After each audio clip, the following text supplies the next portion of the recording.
an Unspoiled Network podcast. This is Spoil Me, covering Immortal Great Souls, Book 1, Bastion, chapters 12 through 15, and the interlude with Lianshi. In these chapters, Scorio decides that he's going to partake in this criminal enterprise, but then, when shit goes left, is like, or I could just take the loot and run. Which, honestly, the audacity of it is pretty fun for me.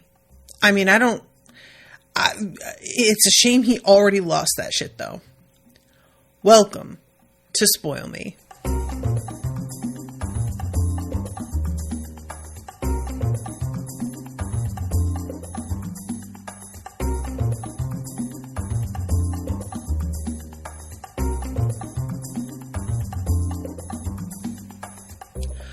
Welcome to the show, everyone. I am Natasha. Thank you very much to Dan for commissioning this episode. You guys, this like little attempt to rob, and I say little I was being flip. It sounded really condescending, and I don't mean it that way. Apologies. But the robbery attempt, I should have seen coming. I think that that there was going to be something of value that he might want, but honestly, it simply never occurred to me. I kind of expected, I think, that there was going to be an emergency situation with the robbery that would lead him into a situation where he's depending on one of his kind of crewmates, and that would lead him to a friendship with somebody on the crew in a way that was just born of necessity, if that makes sense. But I actually sort of prefer that it winds up being, I'm just going to take this and go off on my own, because there's something about this world that has made me really paranoid about trusting anybody. And I feel like we don't need to add any new people into the mix right now. Like, we have added one new person, but she's not a friend. She's going to be somebody who is like an instructor in a rather unwilling capacity, it seems like. And I feel like that's a good place to stay for me and be stable for a minute and adjust. So, all right, let's start with chapter 12. Because, or actually, no, I have to back up and talk about Dola, because that's what I promised I was going to do last time, because I didn't get a chance to talk about her. I really, really enjoyed Dola, not only as a character on the page, but the audiobook narrator is pretty fucking good for this book. I've got to give him credit. And the voice that he gives for Dola is immediately specific and believable. And the way that she talks to him is she's very clear out of the gate that Fayen is not enough, because he keeps trying to be like, well, Fayen's vouched for me. And she's like, well, first of all, no, she didn't vouch for you. She told me about you. And secondly, just because Fayen says doesn't mean that I have to hire you. And if you're going to keep just sort of turning back to that as the justification for why I should hire you, that's really not enough, and I'm not going to bother with you. And I love the description of her as looking like a battle axe amongst paring knives. I feel like if I were writing that, my instinct would be like battle axe amongst butter knives. Because I would want two things that are very, very, extreme from one another. But paring knives makes much more sense, because these are dangerous people in here. They are not butter knives. And she is just so much more dangerous than all of them. And I was just had to take a moment and just be like, that's a really good line. Her skin was near black, her ivory hair shorn all the way around except the very top, from which slender braids flowed back and down about her shoulders, nearly to her waist. Painted lips, slender arching brows, and strong, striking features all made her appear to have twice the personality of anyone else present, 4 times the presence, and infinitely more command. And the audiobook narrator really is able to do just such a good voice that I actually got the sense of a black woman without it feeling like a stereotype. And that's a very like fine line to walk. And I was just really impressed with the way that he pulled that off.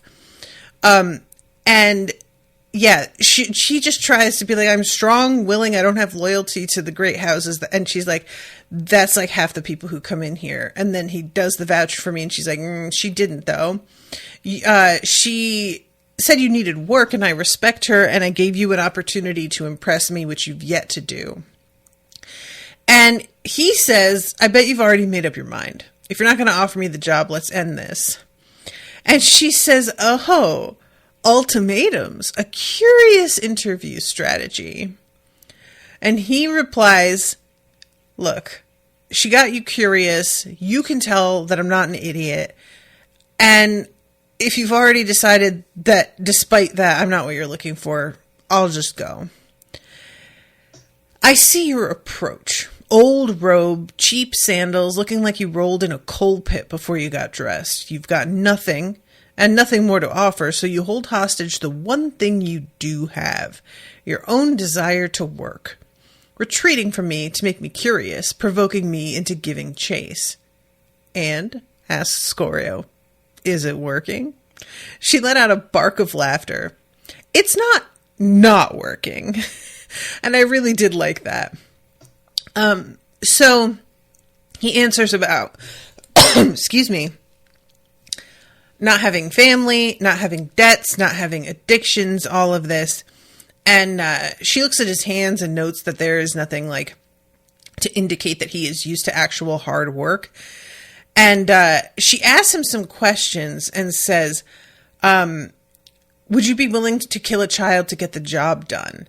And he's like, no, I guess I'll go. And she's like, no, you passed the test. I don't want a fucking child killer on my crew. So, no. And he says, you want me to fight someone, walk a high wire? She scoffed. You think you're going to be the star of the show? No, I just need an extra pair of eyes for the job.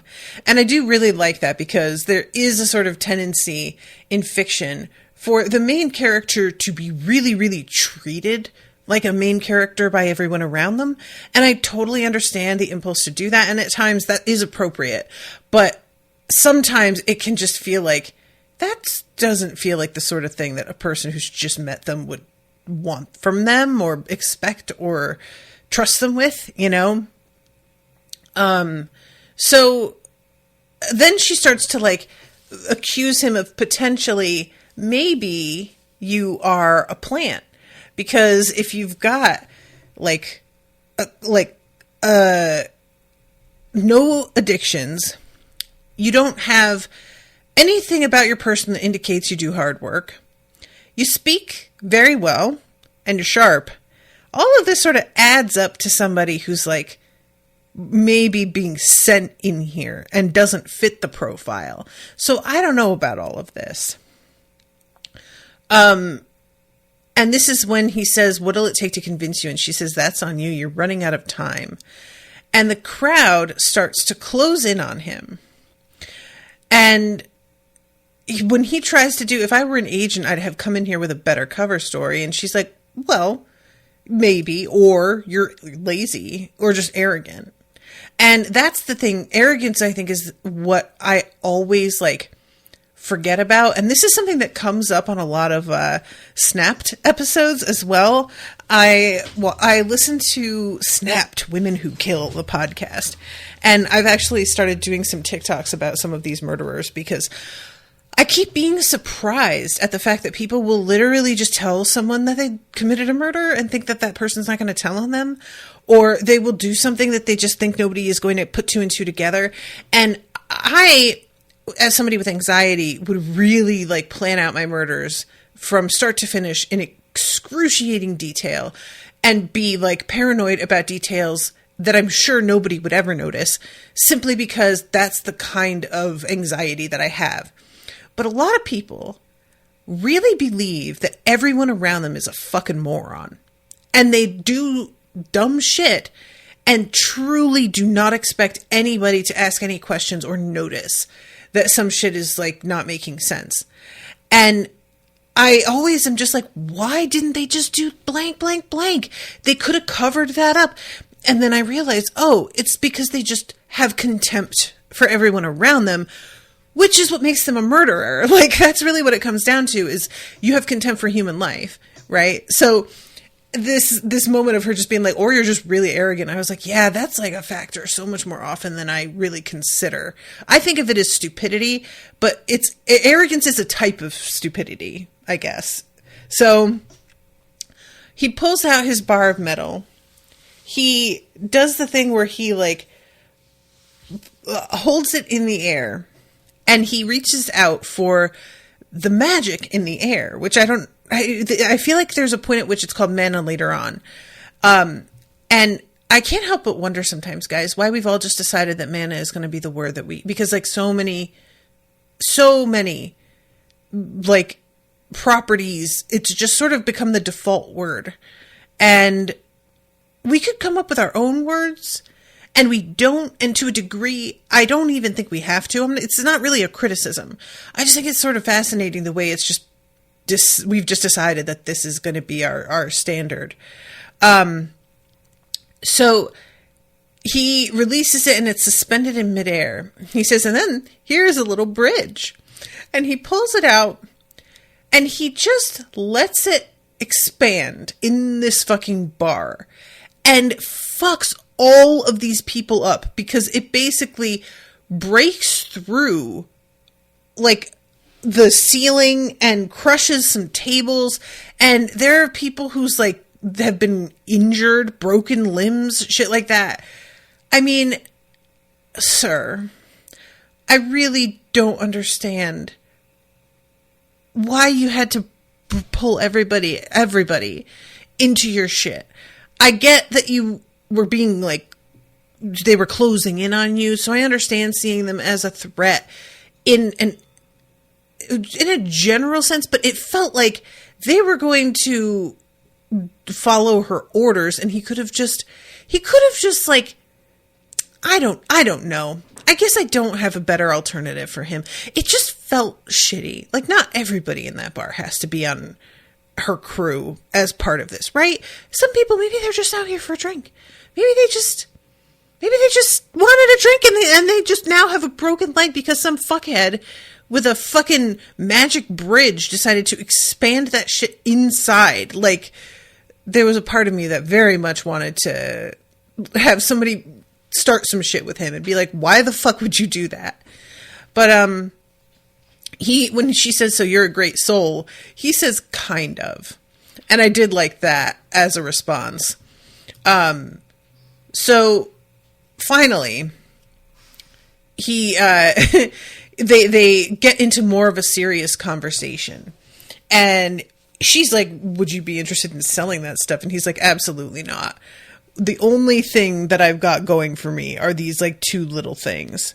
And I don't have even clothing on my back that's going to last a particularly long time. All I've got going for me is the fact that I want to work and that I am capable and smart. So, there's eventually the char thing is revealed. And he says that he got out early. She calls him a great soul in training and sort of corrects him when he tries to claim great soul. And she says, my crew will keep their mouths shut about what happened here today, but you mess up, you set yourself against me, and we'll see to it that the wrong people at the very top hear about you. Scorio, look, I really don't understand why you went and stole those vials. Maybe for, like, in the end, it was for the best. But considering everything, I just feel like this was not a good move on your part. I wouldn't fuck with Dola out of the gate. If I was going to fuck with her, I feel like I'd wait a little while. Establish myself. Have something to my name before I fucking just burned this bridge. But, yeah, he just kind of like... I won't say he doesn't think things through, because he does, but it's never really enough to stop him from doing what he just feels like in the moment. So chapter 12 starts off with, if one was feeling generous, they could call the plan audacious. The object was simple: to switch a small crate filled with valuable imports for a replica and make away with the real deal before anyone noticed. And most of this, like, heist, I guess, is dependent on them just behaving as a crew like they belong here, like they know what they're about, and they are on a job and they have instructions, and there's also like a slight tinge of boredom, like they're doing it because they have to do it, but they just don't really want to be bothered. This is a pain in the ass. I hope it's over as soon as possible, like bringing that sort of energy to it, you know? And this is such a weird moment here because I wasn't expecting this at all. The band picked up their speed, breaking into a dignified jog, 6 in all, 3 rows deep. The buildings had grown progressively more ostentatious and imposing the closer they got to Hell's Door, and when the terminus of the vast cylinder finally broke into view, Scorio stared. The sun wire extended to another ivory projection, ornate and intricately carved at the other end, but this circle was circumscribed by searing blue.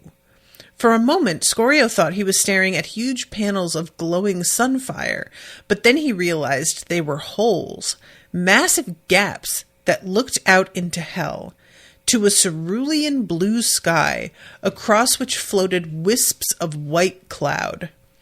4 vast ivory beams secured the central circle to the perimeter, each broad enough for 3 carriages to ride down side by side. "Those are the skies of hell?" he asked the man at his side, but the man just grunted non-committally and kept jogging. How is that what hell looks like? That feels like... Are we doing a thing where they're in what we call hell, but we're in what they call hell? Like a little world reversal sort of situation? Is that what's happening here? I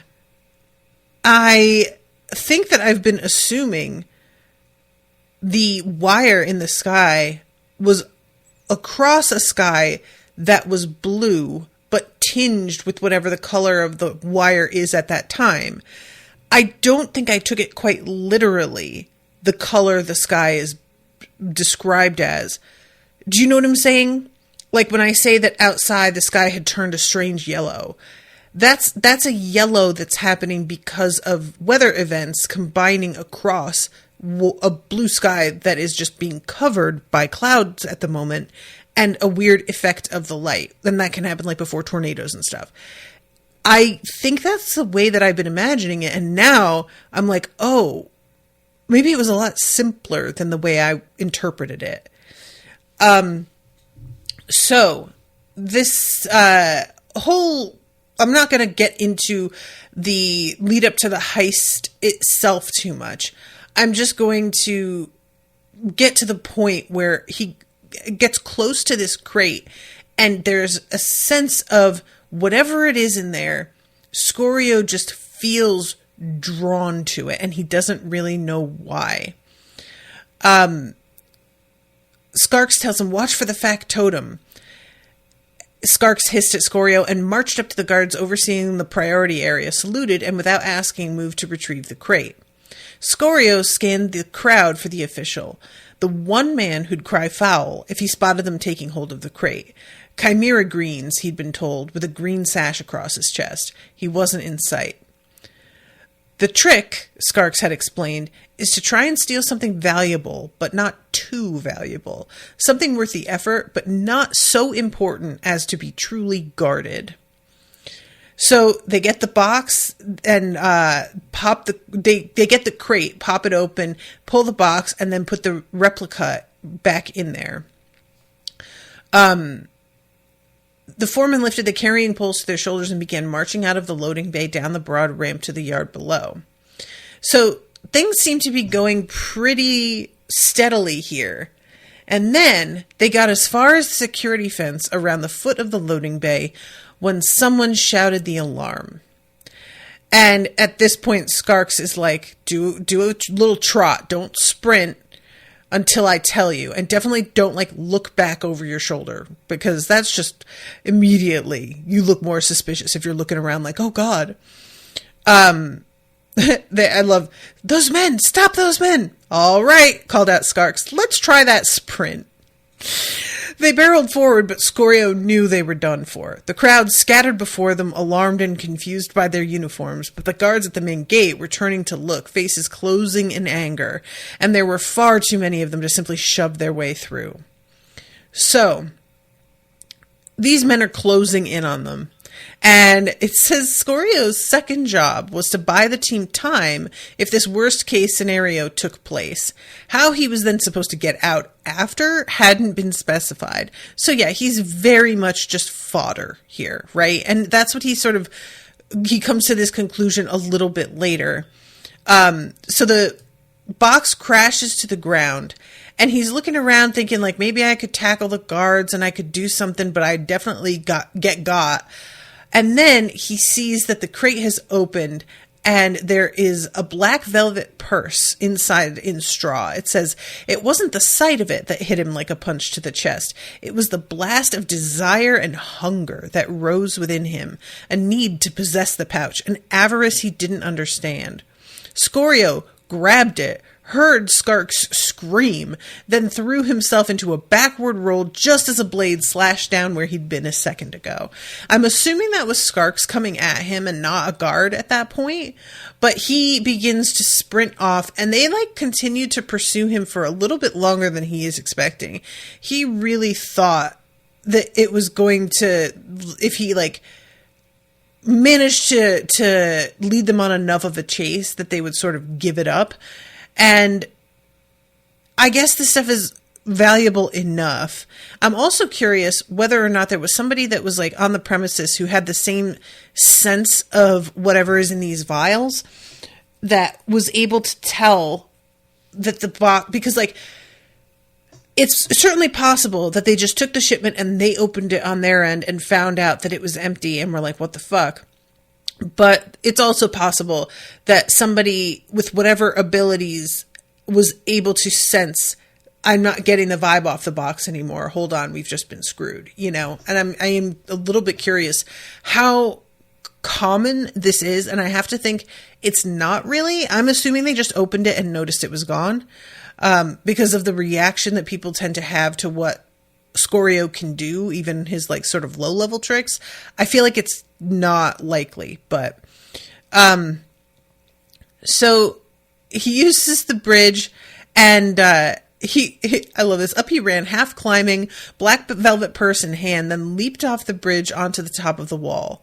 6 seconds passed, but still the bridge remained in place. He froze, not wanting to abandon it. Guards were closing in, and some of them raised bows, knocking arrows to their strings. Still, the bridge refused to shrink, obstinate, massive, and Scorio ducked behind its rearing upper end as the arrows came hissing in, bouncing off the timbers instead of sinking into the wood. Only then did the bridge contract, springing up into the air and dropping into Scorio's palm. And there was something about the fact that he couldn't control that didn't really, I hadn't considered that there would be a variance in the amount of time without him doing that on purpose.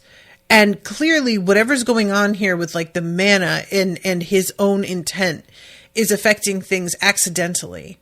And he gets jumps into midair at one point, and he uses the rod to jump and it pauses in midair, and he just holds there and is only 2 yards off the ground, and he's waiting for it to drop because it's only hung in the air for a few seconds. But I think later it's described as being nearly 30 seconds that the rod stays in place. And all of this is just very inconvenient and very, very funny to me. The idea of just him hovering 6 feet off the ground looking angrily up at this weird magical iron bar that he's hanging off of. So he winds up like doing a kind of foot chase through a bunch of different areas of the city, and there's women like practicing a dance, and someone grabbed his shoulder just as the bridge activated. Scorio clasped the upper edge as it did so, and was torn upward with the expanding bridge to be hurled into the air. The guard's grip fell away. Scorio opened his eyes as he hurtled up, the bridge massive beneath him, arching up the face of the building to crash against its facade just shy of the flat roof. He flew over the edge and fell among large clay pots filled with ferns to roll across a carpet and fetch up before a wizened old woman sitting cross-legged upon a thick cushion, a massively curled pipe in one hand. "Ah," said the old woman, "you have returned, my naughty dove." You guys, I absolutely cannot. First of all, we've got this amazing use of this expanding bridge. I think that the thing I'm most impressed by in this book so far is how these objects that he has found, how creative this author has gotten with the way he can use them. The functions they perform are very simple and basic. We've got a bar that will stay in place in midair. We've got a bridge that expands. We've got chalk that makes walls. And the variety of things that he has done with them already is genius. And I really love the idea of this sort of thing coming out of a D&D session. And eventually you start to be like, you know what I'm going to do? I'm going to do something weird with this chalk here. And it's just really, really fun and creative and keeps being surprising. And I'm just really interested to see what else he's going to do with it. But then this old horny woman who evidently thinks she recognizes Scorio. You know, my headcanon, you guys, I'm just going to say this. Scorio's lived a lot of lives. I'm going to say, who's to say this old lady doesn't recognize him? We don't know. Maybe she had some shit going on with an earlier Scorio version. And he shows up and she's just like, nice. And it's not her fault that he doesn't remember, and that as things have happened, he is still young and she has grown old. I am just going to go ahead and headcanon it that actually they did be fucking though. And she remembers, but he doesn't. And so he's the one that's senile in this scenario and not her. So he ignores her. It says, the seated old woman was giggling into her hand and waving coyly at him. Oh, the best. I really hope that when I'm an old woman, I'm a real horny bitch. I really hope. So he finally manages to get away. And he opens the pouch and there are these vials. And it says it was swirled a metallic blue smoke shot through with glittering flecks of mica. They were indescribably beautiful, endlessly curling through a variety of hues, revealing dark sapphire depths and lightening to brilliant azure at the raised ridges. But more than the sight of them was the pull they had on his spirit. So I have been sort of assuming that these are like mana made solid, like a concentrate somehow. And he is like, I just want to open it and like drink it. But he doesn't even know if that's how it works. And he's smart enough to realize that if he isn't sure how to deal with this material and he just uncorks it and it vanishes into the air, that it will be tragic. So he can't do that. He has to figure out what to do with them before he's able to open them. I love it. The only thing worse than not consuming it would be watching it disperse into the air while he flailed like an angry child after it. So now he's like, what should I do? Should I go back to Dola and hand this over to her? And it says, and I At this point, I still was frustrated and wanted him to go back despite this, but I do think this is good reasoning. This mission had been riskier than even she'd warned. Sure, there had been people on the inside setting things up for them, but their disguise had been flimsy, the security too tight. Was that Dola's fault? No, she'd made the risks very clear, but she'd been all too willing to gamble their lives away at the slim prospect of acquiring these vials. Would the next job be better?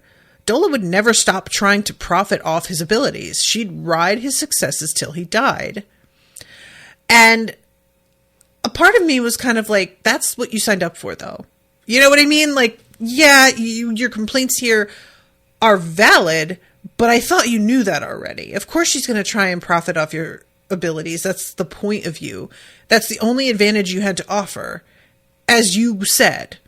So, and it's weird. It says the mission had been riskier than she'd warned. And then it says she'd made the risks very clear. And I felt like those two things seem to directly contradict each other, and they're within a sentence of each other. So I was a little bit confused by the way that this was written, because to me, it felt like he was trying to say it was sloppy, but then he tries to say, but it wasn't her fault and she warned him, but also she didn't quite warn him. It didn't feel like there was a consistency to the assertions here. So for me, I felt like, yeah, bring those back to her and prove that you were like the one person who was able to get the fuck out with the shit she wanted. And that makes you valuable. That makes you the only person who actually completed this job. She may have lost a whole crew, but she got her stuff back, and you're the reason why. And now you've made yourself maybe a little bit less disposable. I feel like that works to your advantage. But I don't, I feel like really what it comes down to, and he's not admitting this to himself, is that he just fucking wants to keep these. It's trying to rationalize that he's got reasons to not go back to Dola. And really what it comes down to is, I don't want to because I want this for myself. And like, fine, but just be honest with yourself about that. Be honest with me about that, you know? And he's thinking about, like, if he goes back to Dola, like, what does that mean for his friends? Like, if he fucks her, Fan, Helena had made it seem like there were no other options. He didn't know enough about this world to make educated decisions. I did like that, because that's definitely true. What were his goals? What was he trying to achieve? To live just as an operative for Dola, earning a handful of octs after each successful heist? No. He'd convinced himself it was fitting to rob the houses, but now that he'd actually done it, he realized it wasn't for him. He didn't want to be sent blindly into another suicide mission, to die or be apprehended like Skarks, a rust spark addict, desperately trying to just make it through another day. And all of that is well and good, sir, but when you get down to the point where you're like, well, I'm a great soul and I have abilities, okay, but you're not at a point where those mean anything yet. I feel like I'm just somebody who really prefers to come at things from a place of stability. I want to establish that I can handle caring for myself in the most basic sense before I begin to get like a little ambitious about learning to use my abilities. If you can feed and house yourself consistently for a few days, then okay. Start looking at how to use your igneous heart. But you are in this place here where you've got nothing. Even your sandals are about to snap on you. You're like chanting a prayer for your sandals to hold together while you're sprinting down the street. You're just not really in a position to spit in her eye yet. You're just not. But whatever it is, he just wants the thing. He just wants it. So then he starts feeling out the motivations for other things. Did he want to make a fake identity and like embed himself in one of the houses? Walk around in a uniform giving orders and living off the labor of others? That had no appeal. What if he became powerful enough to strike out into hell itself? That felt better, but still felt hollow. There was too much he didn't understand. And these vials might be a means to achieve a breakthrough. he'd not be giving them back to Dola. And I'm like, we already knew. By the time you started even questioning if you were giving them back to Dola, I was like, nah, it's too late. You're not doing it. Not an enemy to make lightly. Then again, she could only ever be the worst kind of friend. Fair. But again, I thought you knew that. I thought you walked into this understanding who she was. I feel like you did. You know, it's just, he's just decided already. He's doing the thing that he accused her of when he went in for his little interview. Each person carried behind their inscrutable faces a world of purpose, desire, hope, frustration. All of them belonged to Bastion, understood it in their own nuanced way, navigated its corridors of power, strove to do just a little better, to parlay their luck and talent and dreams into an improvement of some kind. Was he any different? Not really. But fate had gifted him the means to realize a wholly different level of power. So he starts thinking about the status that he had achieved eventually, a blood baron. And he's like, I was able to overcome challenges before. And if I was able to do it once, I could do it again. So I'm going to fucking like begin to try and strive. But once again, for what? To what end is a sentence that comes up more than once. To spurn the academy and show them that as soon as he's thinking, oh, I'll show you, he's like, that feels really, I don't know, immature. Maybe just to find out what I can do. I mean, that's certainly interesting, but it doesn't really feel like enough. And I do like this question in the first place, but because he is not in a stable place at all, the questions to me just feel irrelevant to his situation at this point. Figure it out later. Think it through once you are able to have like a decent meal, which eventually it turns out there's like fountains that pour gruel, which is crazy. How does this like world have better support for its poor than we do? My God. So he set off radially west, picking his way carefully along the margins of the slums, walking constantly up a subtle curve of the city, avoiding attention by dipping into the ruins when necessary. Here and there he saw the crimson-bodied salamanders, long as his arm, sinuous and playful as they rippled over shattered walls or dove into dark holes. Once he espied a moth rabbit, pale and luminous like a pearl, flitting overhead on its great dappled wings, rising and falling in erratic dips that made it look barely in control of its own flight. What on earth? I'm trying to picture a moth rabbit. You guys, for those who aren't aware, I fucking hate moths. Like, if I'm going to name an animal that I detest from the animal kingdom, it's going to be a moth. They're erratic. They're irritating. They're creepy.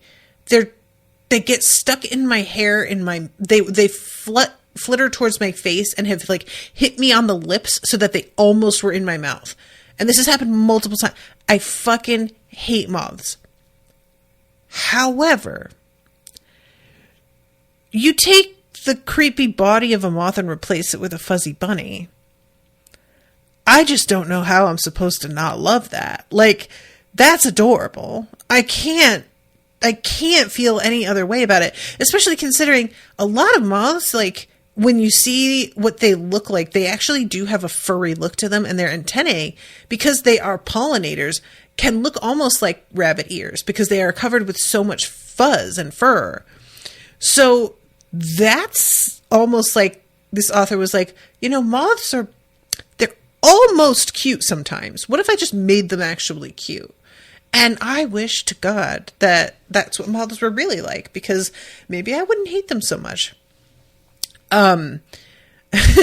So he gets this market, and he stops and is just about to walk through the window, heading back to where Helena and Freya had been. And he had been assuming that the two of them are going to be long gone. They told him that they were going to pick up and go somewhere else. So he's heading back this way thinking, I'll stay where they were because it was good enough for them and I could probably make it work just for the night. But when he gets there, he sees this like filament on the windowsill and sees that it's a thread that's tied to some pans so that it will set off an alarm if somebody climbs through. And as he's standing there and he smells like some cooking and is just sort of like, oh shit, what should I do? He hears a movement and he turns around and there is a shape that's trying to run off. And it's a young boy, and Scorio catches up with him using the bridge. The bridge exploded outward across the avenue, 4 feet high and forming a low wall. The youth stumbled to a halt, eyes wide, but then Scorio was on him, bolting across the avenue to grab a fistful of his robe and haul him around, only to receive a painful stomp across his foot and a hard elbow into his gut. Good for you, kid. Make it fucking hard on him. So the kid keeps trying to protest, like, I haven't done anything, let me go. And finally, Scorio yells out for Helena and Phaon to come out. I think I called Phaon Freya a second ago. Sorry about that. That's my bad. And they come up and see this kid, and he's like, this dude was spying on you. And he ran off, but I gripped him up, and I thought maybe y'all would want to know about him. I thought I was going to be able to use your place for the night because you cleared out. And I love that. Phaon's saying, God damn it, us telling you that we were going to leave was supposed to keep you from coming back. Which, I definitely can understand why you would think that. But if he's got nobody else in his life, that's just going to be the default place that he sees as sort of, if not like his own headquarters. I would definitely go back to the place I had originally met you to see if you were there. You know, I understand that to a point, he knows where you stayed and there's only so much you can do to keep him from coming back. But it was funny that she's just like, I thought that would work. It was weak. That was like unlikely to work in my opinion. So eventually the kid admits that he works for Dola and that he's been sent here to look for Scorio returning. And when Phaon's like, what the fuck did you do, Scorio? He's like, you said you'd be gone. I did a job. It went down badly and I decided to keep that shit. That's all that happened. And Phaon's like, oh, wow, you're a fucking dead man. And now we have to go there and tell her that we're not involved and don't know anything about it. And Helena says won't work. You know what she'll ask you. I don't know what that means, but it could be so many different things that I don't even, like it could be she'll tell you to like do a certain job for her because now you owe her, or it could be that she'll ask you something that you like know you can't lie about somehow. I don't know. But Phaon is just like, all right, so we're going to bring him to her ourselves. And Helena's like, what if we just didn't, though? And Phaon is just, you've got to know, she's going to kill us if we don't bring him to her. And then Helena has this little monologue. All I've wanted since I met you was to leave this life behind. Find a way to live somewhere nice where we can be our better selves. Or just a chance to figure out who we could be. And now we actually have a way out, thanks to Scorio. And what did we give him in return? A set of robes, a pair of sandals I'm amazed haven't broken yet, and an introduction to the worst lady on this side of town. Doesn't that rub you the wrong way at least a little? Sure, said Phaon, but nobody ever said this world was fair. Yeah, I know, said Helena impatiently, but it doesn't mean we have to drag him broken and bleeding to Dola either. Let's head north right now. Just grab our stuff and go. We can change the meeting spot, go where Dola's not welcome. And then, I don't know, send her an apology that'll more than make up for this. She pushed off the wall and looked down at Faye, and her expression solemn.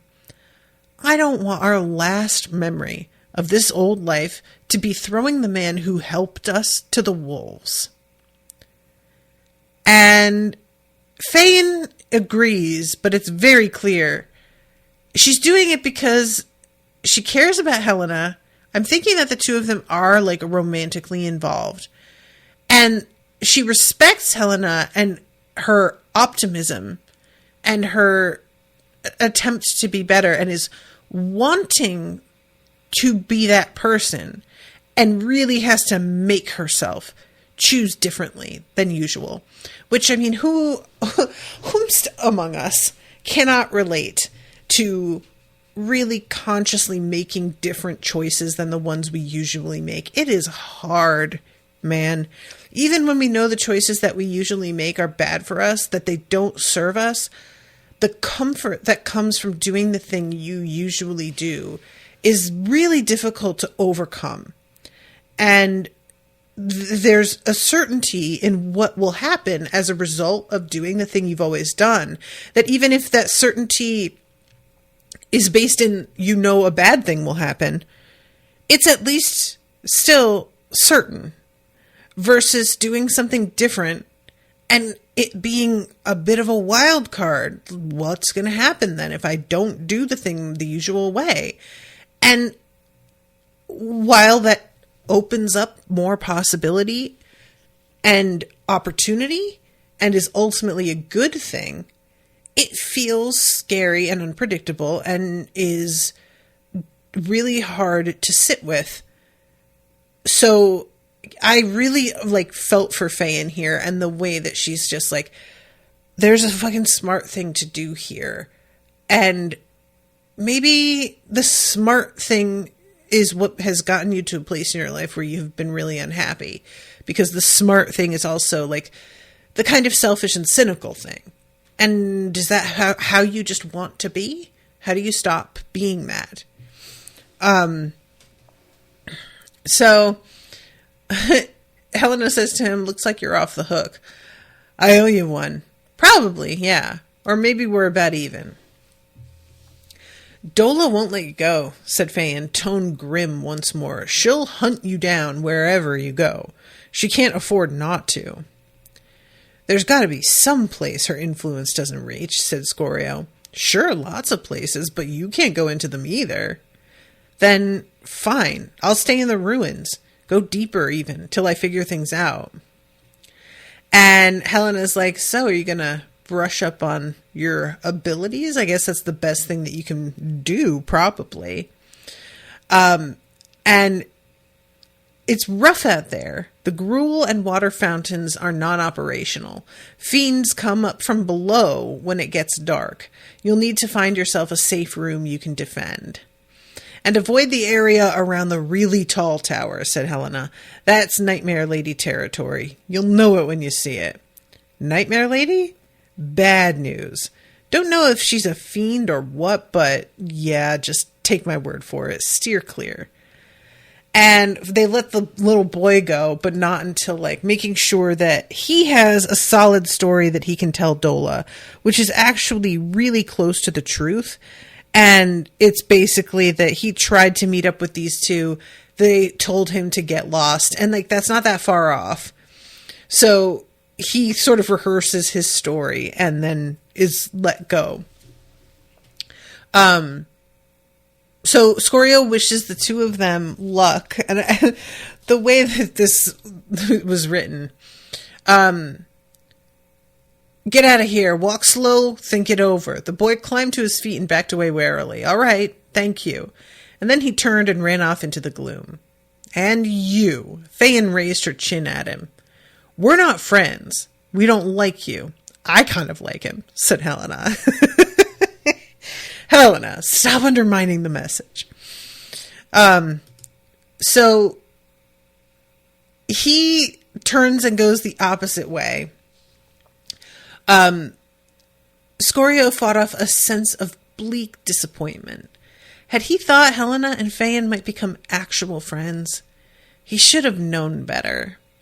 And, oh man, that got me in the heart a little bit. Like, I fully think he's going to meet up with them again, and there's going to be some sort of furthering of this relationship. But at the moment, it seems like we're on pause of him being involved with them.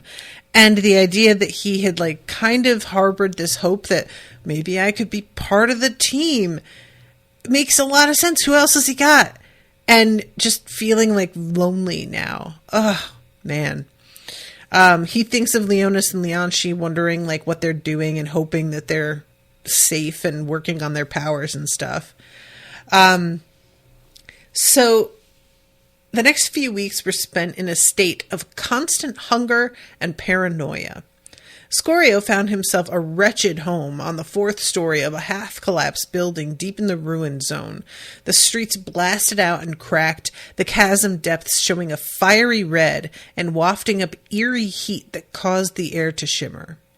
By day, he focused on his igneous heart, sought to draw closer to it, to manipulate it, to crack it open, to set it on fire.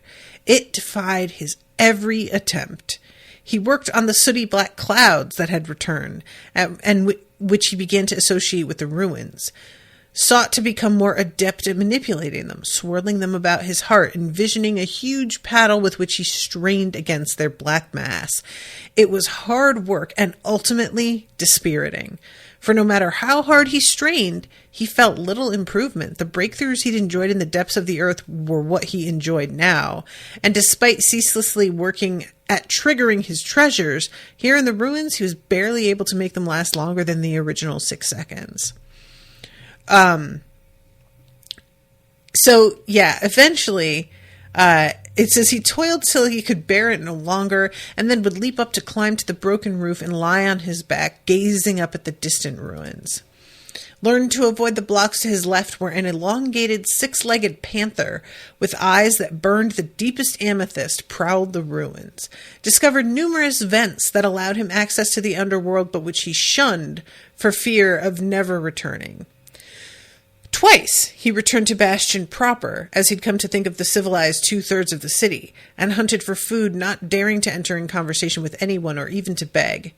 Instead, he watched, he waited, and when the lines were shortest, stepped in to wait and fill one of his large buckets with dark, chunky green gruel that was dispensed by large, ponderous fountains that spewed the thick liquid into a huge basin from which countless people drew sustenance. The lines were continuous and at all hours, such that the basin never filled more than an inch at its base. And that is just so fascinating to me, the fact that they just, like, provide food. I mean, yeah, it's garbage food, you know? I'm saying garbage. What I mean is, it sounds nasty. Not necessarily that it's nutritionally unsound, although it may certainly be. But it's something. People aren't going to starve to death as long as they have access to one of these.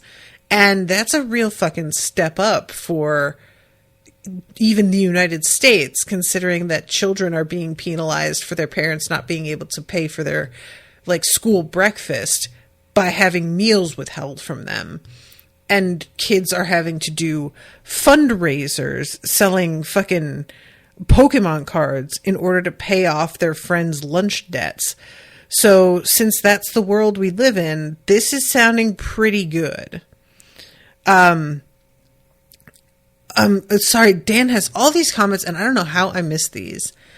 It's mana if you want to be consistent. Dungeons and Dragons used it in 1st edition, and it caught on, I think. Okay, that makes sense. Scorio is a touch impulsive. Yeah.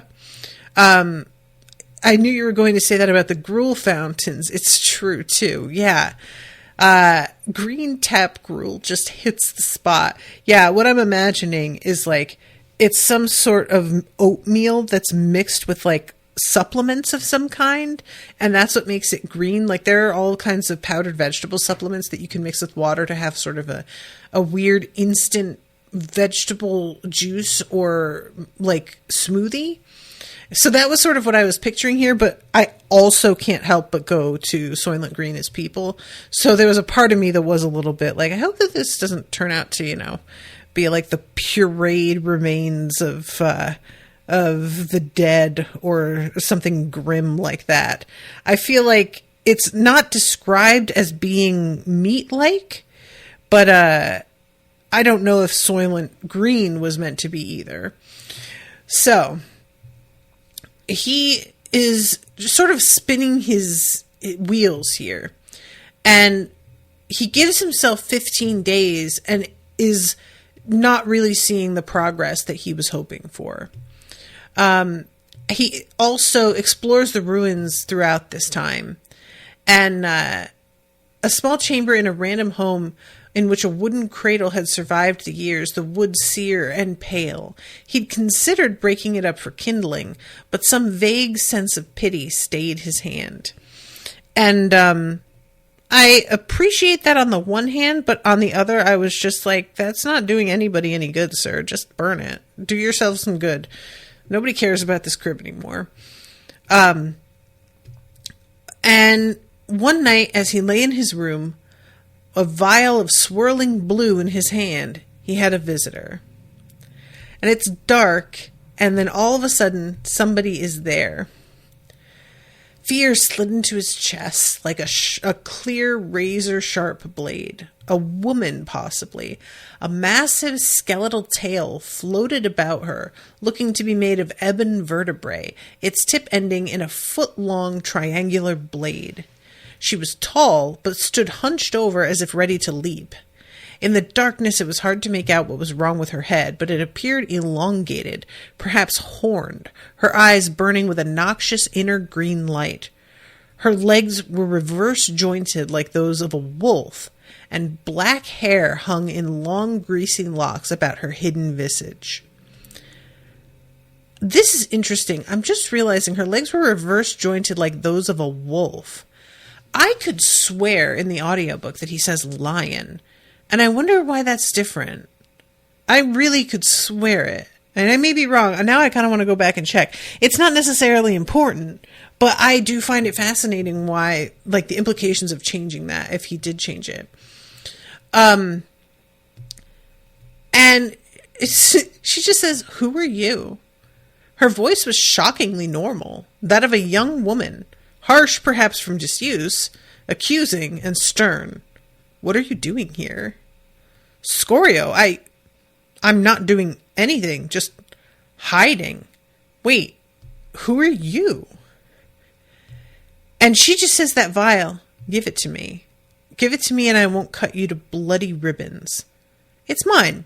I won't let you have it. Are they worth dying for? It's of no use to you. Give it to me. Live." "Who are you?" he asked, playing for time. "That's none of your business. I've been merciful thus far. Ask nicely, but try me and I'll just take what I want. And I already told you I'm not giving it away." She leaps at him, and he reaches for his heart.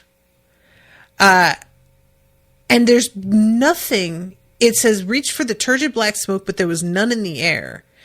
And he describes it as if he had used it all up. And I'm like, no, I bet she's using it up. That's probably, like, because clearly this lady's magic and she has access to power. So there's a finite amount of this mana in the air. And if you wind up around somebody who can use a ton of it, they're just sucking up all of the resources, which sucks balls, honestly. Like, that really does blow. There was barely enough to catch up, a wisp of darkness, and this he hurled into the bridge even as he aimed it up at her. He didn't need the bridge to last 6 seconds, just one would suffice. It burst outward toward the leaping fiend, swelling to its full size in a second. Yet somehow, the creature pulled herself up onto the ceiling, evading the bridge's destructive expansion, her talons sinking into the stone. "How'd you do that?" "Just a trick I know." "I don't sense any power in you yet. Are you a char?" "What if I am?" "Answer the question." before I decide I'm not really all that curious. And I really love that line. Just being like, I'm bored. So eventually, I have to jump ahead here because I'm out of time. It comes that she is an emberling, which is 2 steps up from a char. And he kind of like does a thing where he's like, you're just an emberling? That's not even that high level. And she's just like, I literally have a knife to your throat. Do you really want to do this? And they make a deal that if he can beat her over the course of 3 days, that she'll leave him alone. And if he doesn't, she can hunt him down and kill him. It's the only way that he's able to like buy himself any time at all. But she does take the vials, and later on when he like goes back to the place that he had been staying, his rod and the bridge are both gone, which you guys, I can't tell you how like heartbroken I was over that. But the chalk isn't. And he didn't mention the chalk in his story. That's the only thing that he like held on to, which is very lucky that he like thought ahead enough to keep from mentioning it, because it winds up being the way that he overtakes her. So, he has these 3 days and he considers sort of like attempting to hunt and chase her, but he recognizes that she's going to be on her guard, and that even if she were off her guard, he would have at best like a middling chance. So if she is on her guard, he's really screwed. And all right, you know what? I'm just going to wait and let it like play out for 3 days, and she will come and find me. And I should mention too that he tells her like the entire story, like truthfully, about where he's from and what happened. So he sets a trap, and this is just so cool. There's this long, dragging wait that I thought was really well written, because he gets across the anxiety and the agony of waiting without making it actually like tedious to read. And then when she arrives, he manages to like sort of lure her forward using himself as bait and drawing lines on the ground, because he's in a tunnel that with the chalk that create these unbreakable beams that will hold her in place. And apparently this lasts like an hour. So if he doesn't kill her, she could just outlast him and then come after him. But she won't necessarily know that they only last for that long. And he could kill her if he kept drawing the line, because he has it so that it's like pressing her head back. And eventually the beam, as he keeps drawing the line on the wall next to her head, will break her neck. And I really liked the way that this was... He manages to like convince her with actually being vulnerable, which was fascinating. I didn't set this up to kill you, to ridicule you, to take advantage of you. I did this because I wanted your attention. I wanted you to stop and actually see me, the man who reached the Chamber of Balance, who once rose to Blood Baron, who escaped through the brass door, and who found within himself a way to trap the Nightmare Lady against all odds. And why? Because I'm out here in the dark. I've no friends, no allies, no resources, no way of knowing who I am, what I can do, or figuring out what I'm meant to do, and it's killing me. I want power. I want to figure out who I was, what mattered to me. I don't feel like a monster, but clearly I did something, or a lot of somethings that earned me those titles. Why? You're the only one who can help me, but I know you never will while you see me as prey and weak. This was meant to show you otherwise. And she's like, all right, fine. I don't know what else you thought I was going to say. Of course, I'll say yes. And he's like, I didn't have a lot of options. You can once I free you, you can kill me immediately. I just have to trust that you won't do that. So she transforms back into a person. and says, fine, you've got 1 week, Scorio the Abhorred. You'd best make the most of it. So then we go to the interlude with Lianshi, who is basically like between classes. And she has written tons of journals to herself about her past. And this is so fascinating to me. This is also a thing that happens in What We Do in the Shadows. I won't spoil that any further. But yeah, the whole like idea of reading things you've written but you don't remember at all is just wild to me. Like, what a trip. And she's thinking about Scorio, wondering if she really did everything she could to help him. Was there more that I could have done that hadn't occurred to me, and just really bothering her. It's like weighing on her, which I do appreciate. And she has this pill that she can take that is going to help her with advancing to the next level, I'm assuming, whatever that might be. Emberling, I guess. But she decides that she's going to save it for Scorio, which is really, really generous. And we get some descriptions in these journal entries about like her travel and the people that she's run into. And one of the things that she comes to this conclusion, which is what influences her current self, that like nothing out there, no matter how incredible it is worth anything if you don't have close friends and people to share things with, because that's the point of it all.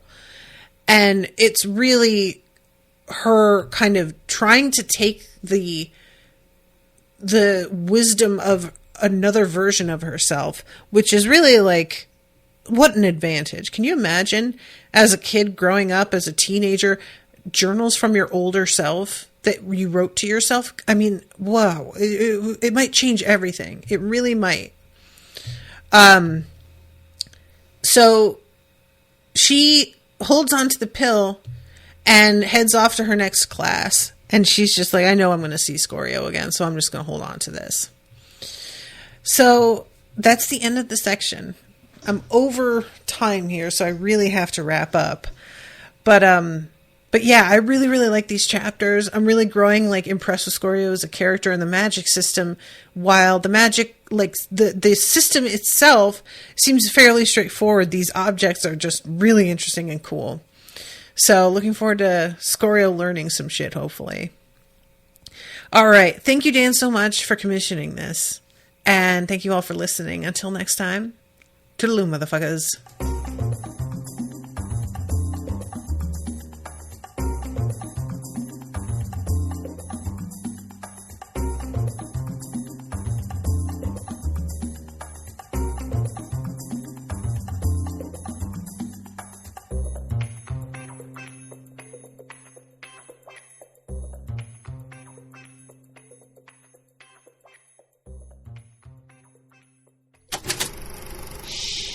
That was an Unspoiled Network podcast.